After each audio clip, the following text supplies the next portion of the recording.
Here we are. We're back. Hello. Shall we hop on the hasty train? Because I mean, it's kind of crazy right now what's going on. Like these shows are pretty good. Definitely getting some good jams, but I don't know if I have it in me. All right, I'll do it. Woo! All right. Hasty train. Let's go. Happy Saturday, everybody. Ladies and gentlemen, boys and girls, children of all ages. Welcome back to another episode of Always Almost There, Day After Show Live. We are here today to hasty rank the shit out of last night's show. Because Jive is here to tell us that we are full of shit. Oh, look. How adorable. Dude. We're together. Can you believe this? Colorado bromance. Oh, man. It's crazy. So how was the show? You went last night, right? Yeah. I went last night, and then obviously Kev and I are going tonight. So yeah, it was really good. To be clear, this is to Melvin Seals, not to Goose. If anyone missed yesterday's episode. This is the Melvin Seals Day After Show. You know what? We're not going to talk about the Madhavan. I mean, pre-show vibes were good. Got up there a little bit early. Show guys were on stage right at 8. Kicked it off with Expressway. So I mean, just really good stuff. I feel like Dynamite got Cats Under the Stars. So yeah, Mighty Quinn. I mean, 2 sets. Just Melvin Seals just crushes it still. It's crazy. I think he's like 71 now. So yeah, we're gonna do it tonight. I think tonight's gonna be even better than last night. So yeah. And I think real quick, while we have like both of us together, B should be able to get in a his golden messenger plug. What do you got? Yeah, Ryan, I'm gonna need you to talk to the Nugs guys to get that latest live show up on Nugs. So it's on Bandcamp, so I got to go there. Okay, thank you. Well, we're going to talk about Goose now. We appreciate the Melvin Seals content. We hope you both have a great time. But as I said, I'm sorry. One more thing. So, friend of the pod, Hugh, was at the show last night and ran up to me and recognized me. He didn't run up to me. That sounded wrong. He's probably trying to avoid me. No, but we hung out and chilled all night. So Hugh, if you're listening, didn't get a chance to say goodbye. Rushed out after deal, but yeah, man, good to see you. Good times. Jive Goose had to beat the traffic. Yeah, Jive Goose doesn't wait in traffic. All right, late night. Now on to the topic at hand here. We have a Goose show to talk about last night. We have a pretty fucking great Goose show to talk about from last night. I mean, we followed up night 1 with a very, very strong night 2. One kind of weak point that we will talk about that kind of prevents this show from being Pantheon level, in my opinion. But overall, I think this show was incredible. Neil, any top level thoughts from you before we really dive in? We joke about the hasty train. I don't know if I'm prepared to talk about this as an all-timer or anything like that. There are some good jams in this show. This band is playing really well right now. I will say those 2 things. Cool. Any top level thoughts from you boys in Colorado? So, Kev, what are your top level thoughts? Well, my toppest level thought right now is fucking Cotter and Trevor, man. Jesus Christ. Wow.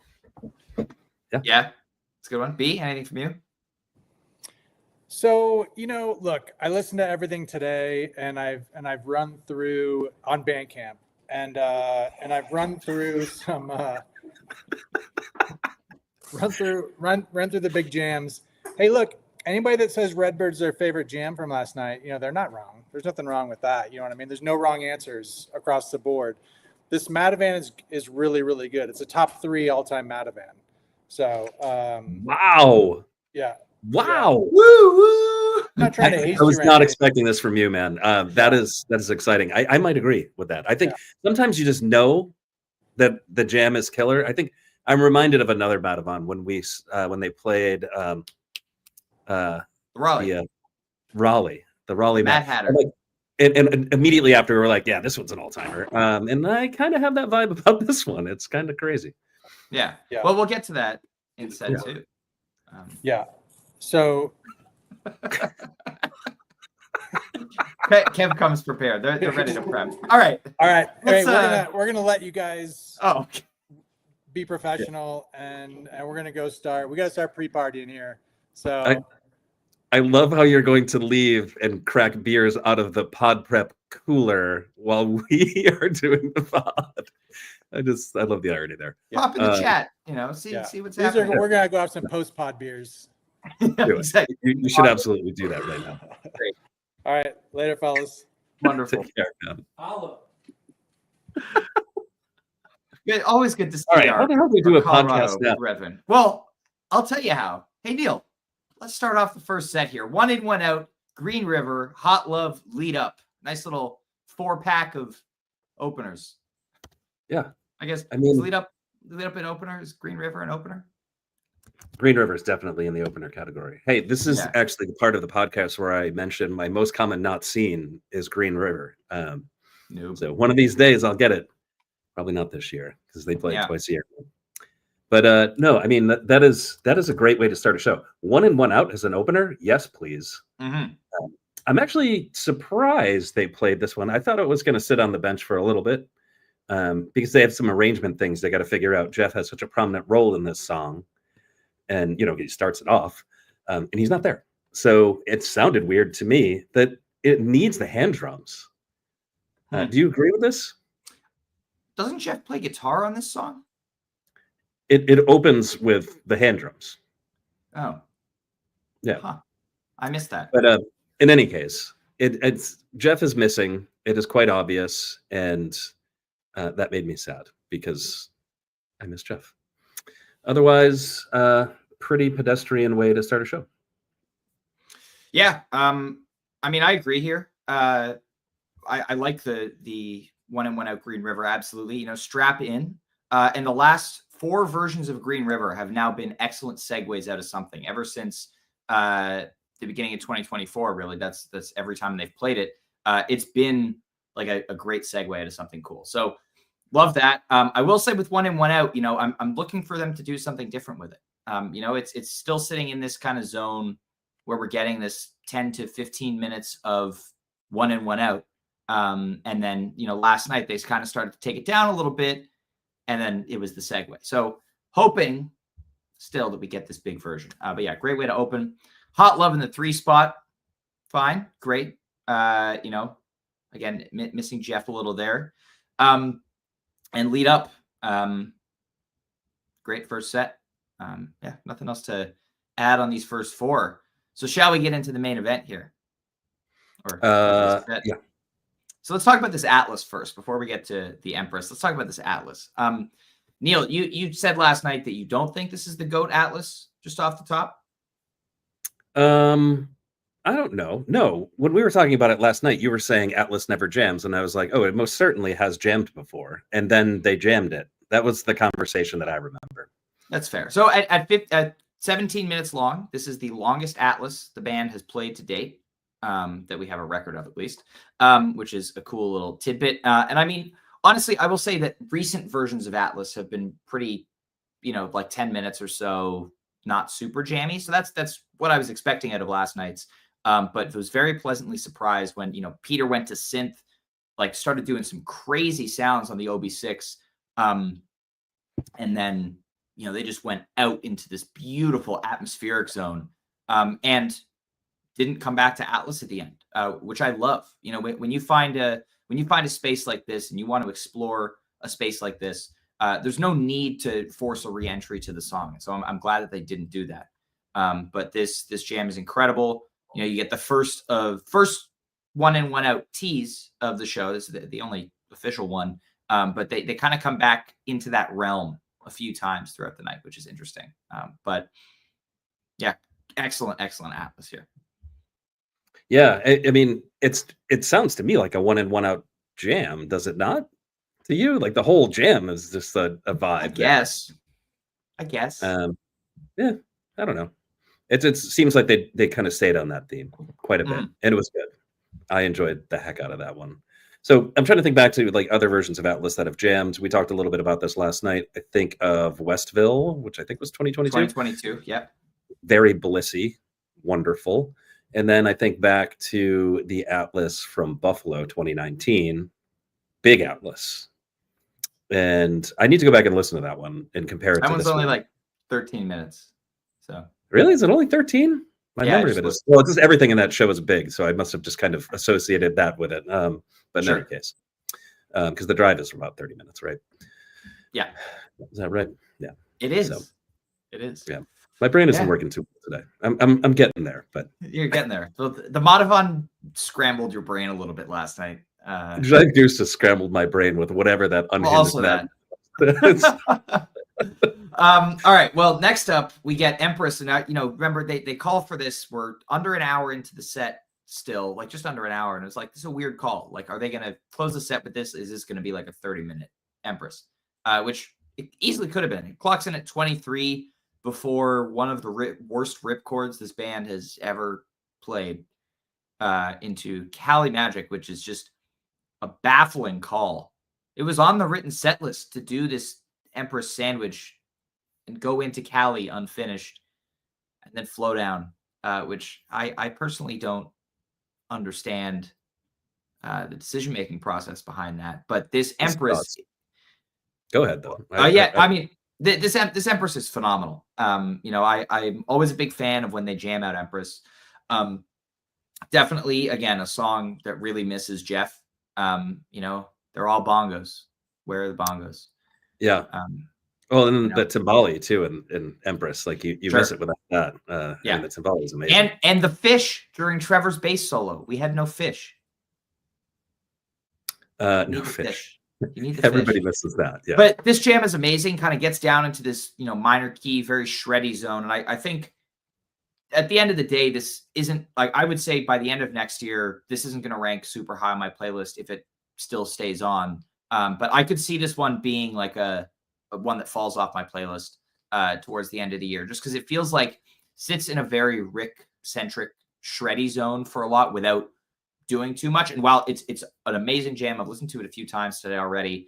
I love it. I just think that at the end of the day, improvisationally, it's not going to hold up as well in the long run. Nice little tumble tease from Rick in here as well.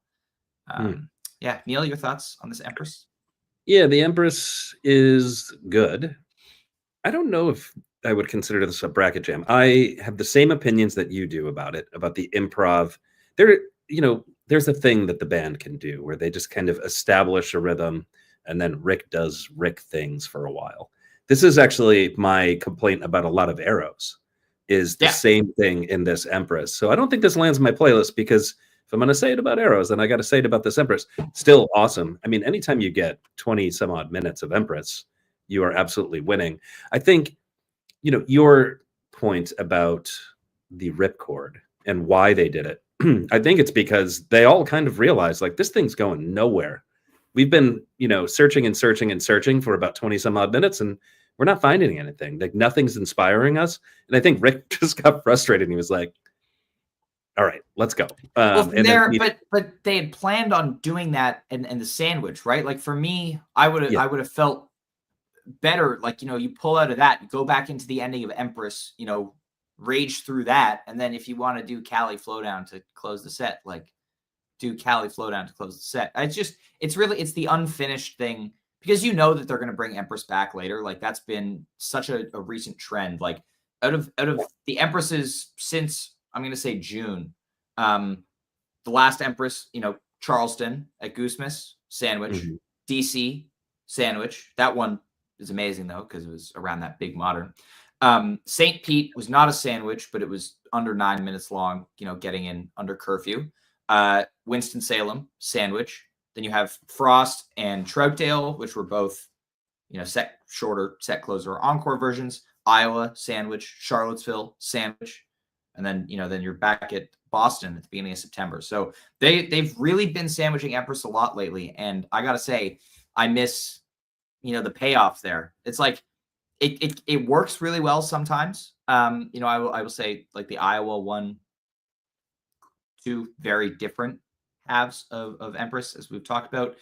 But I think similar to like Big Modern, where it's like, it's really cool when you bring that ending back later. But I think the song benefits so much from that ending And it's kind of the flip side of what I said about Atlas, because I feel like the ending of Atlas doesn't have that kind of star power that an Empress or a Big Modern does. And I think if you can find your way smoothly back around to the ending of these songs, I think it's better than leaving it unfinished and coming back later. But that's just my 2 cents. Yeah, I was going to say, I mean, like, I don't know if I agree with you. I love the idea of coming back to Empress. I love the idea of playing Empress as a pretty fiery near the end of a set kind of bookend, and then bringing it back at the end of the show. So everybody gets to scream and yell and throw their hands up in the air and do the, what a day to be living thing. Mm-hmm. Yeah. It just makes you feel good. You want that vibe at the end of the show, but maybe you want the tune at the end of the first set. Mm-hmm. Well, it's so funny, looking at this set now on paper, because you have kind of the warm-up stuff. You have the Atlas Empress, which is an incredible 40 minutes of the set here. And then you have just Cali flow down at the end, which just feels weird in that spot. Especially, because kind of Atlas through the end of the show is just like nonstop heater after heater, except for the Cali flow down. Yeah, I don't know if that's as much of a ding as you think it is, but I get your point. The flow gets interrupted. They had some excellent energy, and then they lost it. Yeah. That was good. Yeah. Well, let's talk about the second set, shall we? Yes, I think let's start with this Madhavan, because holy shit! Wow. In the moment last night, I was just absolutely floored by what happened, because I said on Blue Sky today, I was like, the Madhavan to me reminds me of the Westville Rockdale in that there's a space that they get into initially that you get in a lot of Madhavans. Like the first couple of minutes of Madhavan jams are usually this like very out there weird jam. You have Rick and Peter making a lot of weird noises, and then they kind of move on from there. Like think of Fiddlers even, we get that for a couple of minutes, then they kind of move on into, a more kind of, I guess, together jam or less skronky, if you will. But just like the Westville Rockdale, like last night's Madhavan, they just stick with that darkness throughout. And this is just around 20 minutes long, and 2 guitar Goose throughout. Just fucking heavy metal craziness. Like this is okay. It's as heavy metal as Goose gets. It's as heavy metal as like you in your world, Sure. like how you understand heavy metal. Those who actually partake in the heavy metal might not agree with like that you. assessment. Yeah, I mean, I'm not a metal guy, but I've listened to some metal. I've been to some metal shows. One of these days, we'll get you to a metal show. Give us suggestions in the chat if you have ideas about which metal shows we should take Ryan to. Throw you right in the pit. But yeah, so this Madhavan is amazing. Like honestly, the way that Rick and Peter are playing off of each other again on guitar all the time. But the way that they're locking in on these dark themes, and again, it's like there's a difference between shredding in a minor key and what they do here. This is the kind of this is the kind of jamming that's like San Francisco Wisteria, like that 2 guitar, like that another level of like gnarled evil music that they tap into here. And it's just the momentum also driven by Trevor and Cotter, as Kev mentioned earlier, like the 2 of those guys are just locked in as a rhythm section at this show and throughout this jam. But it's amazing to me also, they kind of resist the pull to go major for a while in the jam. There's a clear path to it that kind of brightens up a little bit in the second half, and they kind of resist the urge and resist that pull to get into a brighter space. So I think it's amazing. Again, just the fact that they stuck with this darkness for as long as it is. And I just want to say that we already have like multiple jams that would be top seeds in the 2024 bracket. And we are 2 shows into 2025. And I think that is amazing. They're coming out the gate hot. So thoughts on this Madhavan? Okay.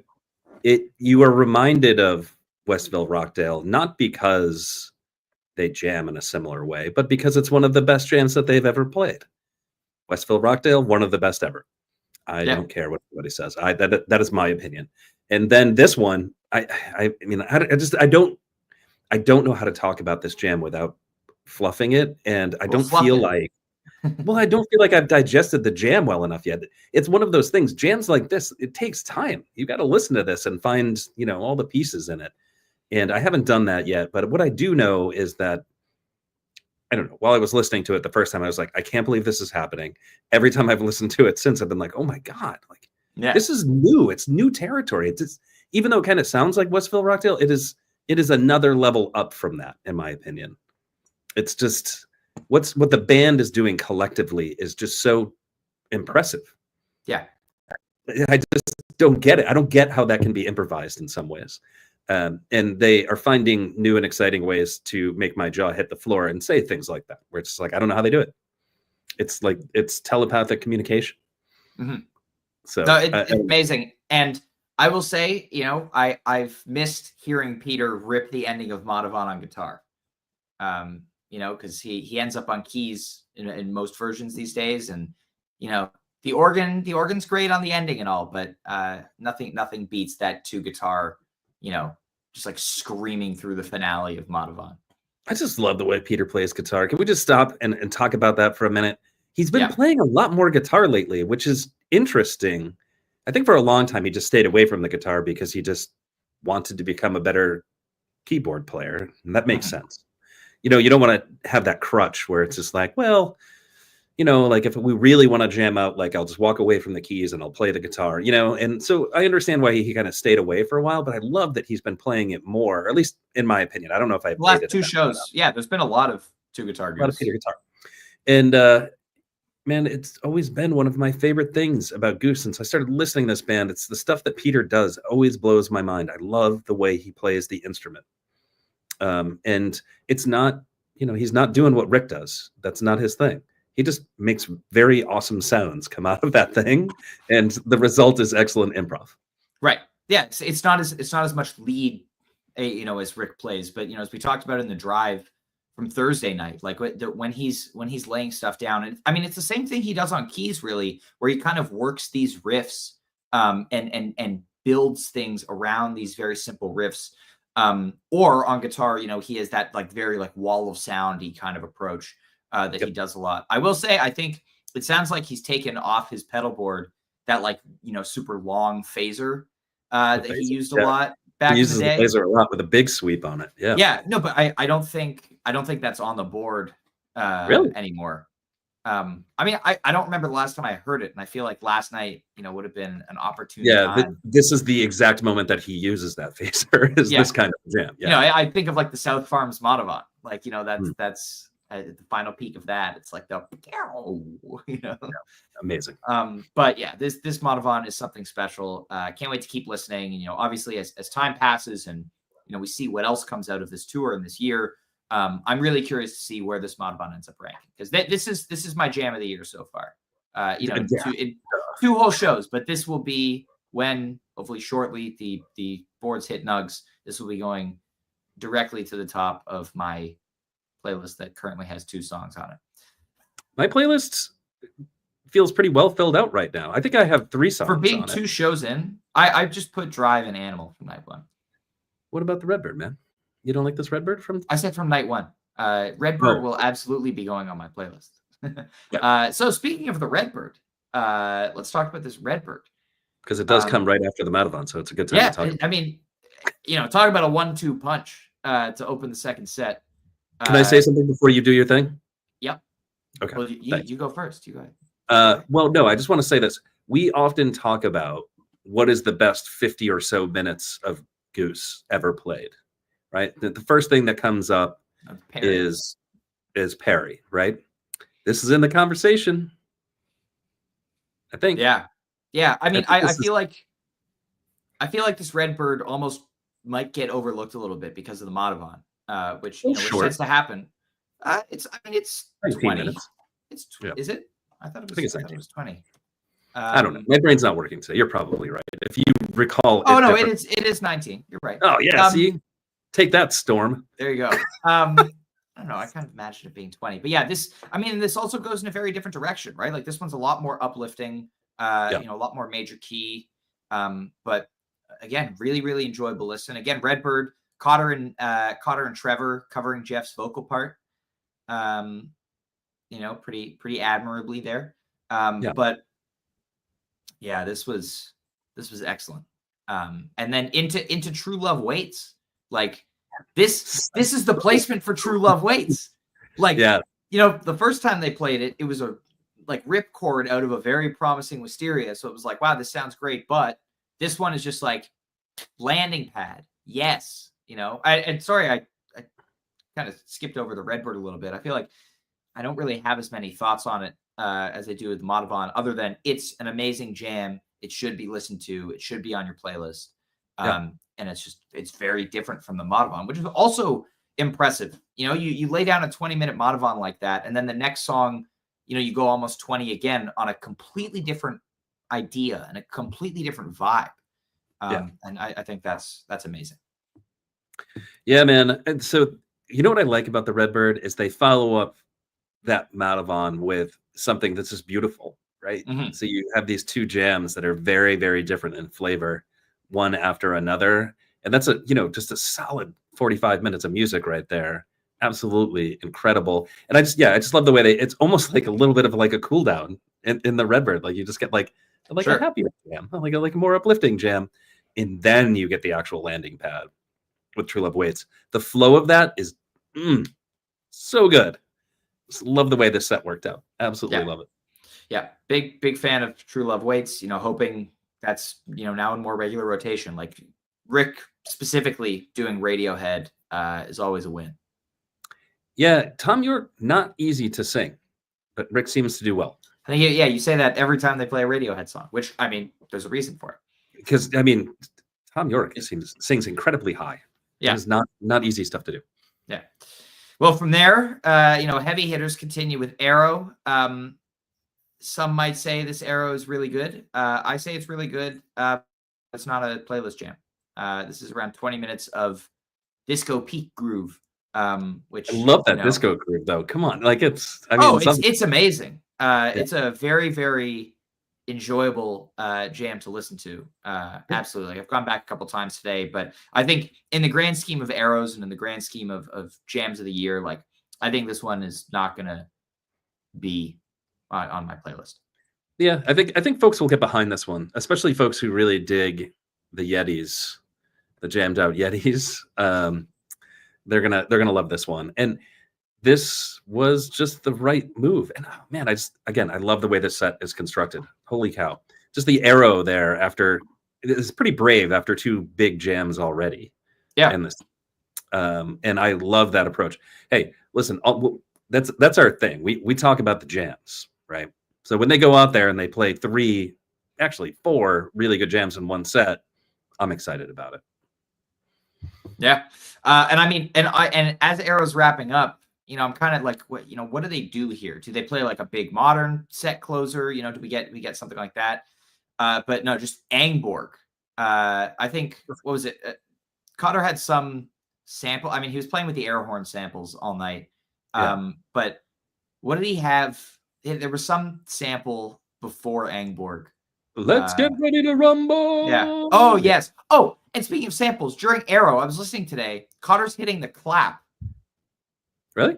Yeah. There's a clap sample for a lot of the jams. So that was funny. The funny thing I noticed today. Listen back to that. It's there. Thank you everybody in the chat as well who's remembering Let's Get Ready to Rumble. But Angborg, man, they're just doing great things with this song now. Cincy and now this. Yeah. You know what the Angborg does that is kind of interesting for a Goose song? It's like a cover. It's like they just throw in, it's like whenever you want to kind of up the energy, you kind of pick out a cover and play that cover and everybody gets excited, like a Magic Carpet Ride, for example, at a Max Creek show, Ryan. At a Max Creek show. Okay, I was going to say. But they throw this one in and it gets everybody riled up. And that's what you kind of needed at that point. You needed to get everybody moving, or at least continuing the dance party from Arrow. There we go. Amazing. And then you go back into the ending of Empress. Pretty seamless here. Sometimes you get there's a pivot or a build, but we kind of had a second where it was they're going back into Empress, aren't they? And I didn't send the setlist thread post right away because I was I just want to wait until they do it just in case. But it was pretty incredible transition there. Pretty similar jams as well, but that worked really well. And I will say, I talked about the Empress Sandwich earlier. Like when you come into it like this, all right, Yeah. pretty damn good. Don't really have thoughts on this Empress. I need to go back and listen again. I thought at the time my favorite part of Empress jamming was in this jam and not in the 20-minute version that came in the first set. But I need to go back and listen again. And yes, the transition is flawless. I did note that. They really nailed that one. And yeah, coming out of Vangborg, it's so bizarre. Yeah, and again, another show that's just a couple minutes under 3 hours of music last night. Like they end the second set and it's like 11:45 local time. Yeah, for sure. Amazing. Imagine if every show had this much time. Well, so we talked about this at the end of the show yesterday, and I was just kind of throwing it out there into the world. I was saying, oh, yeah, I feel like this was a lot of minutes. And then friend of the pod, Adam, actually backed that up with data and said, yes, it was indeed a lot of minutes. I forget where it lands on the number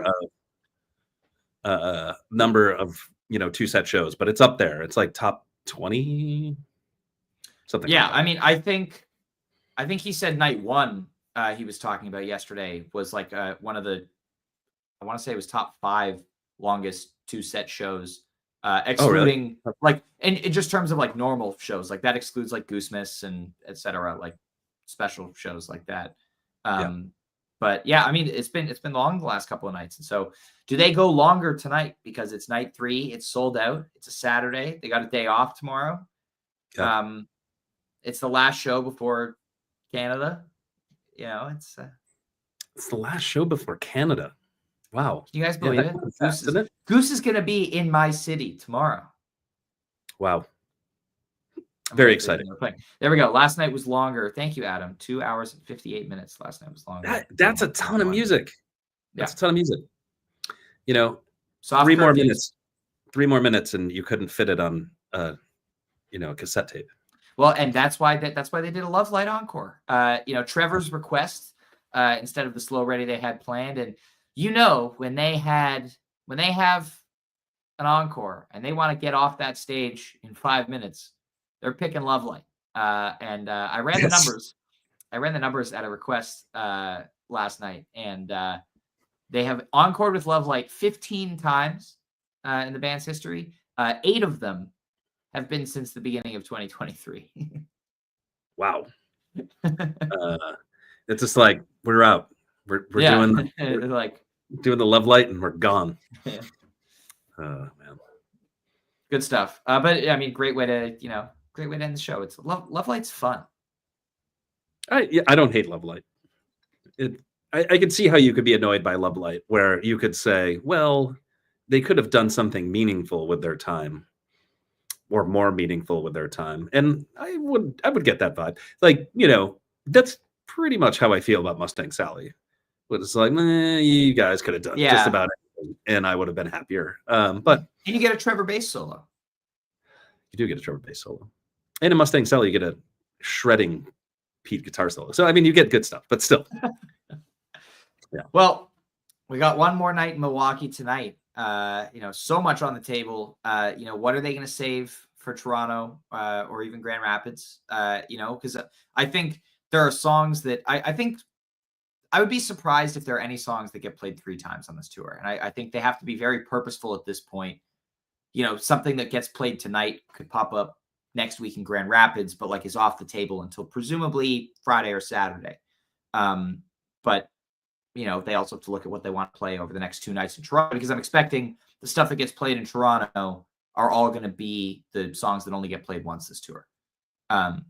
It's kind of right in the middle of the 2-3 night runs. We could get some stuff also some songs that they played on Thursday could pop up again on Monday or Tuesday. But there's a lot to consider in tonight's set list, which is what I'm saying. So it could go one of 2 ways. We could get a Flagstaffy show where it's like we're setting up what's to come. I don't think we're going to get that because, again, this is a sold-out show on a Saturday, night 3 of a 3-night run. This is not a Flagstaff.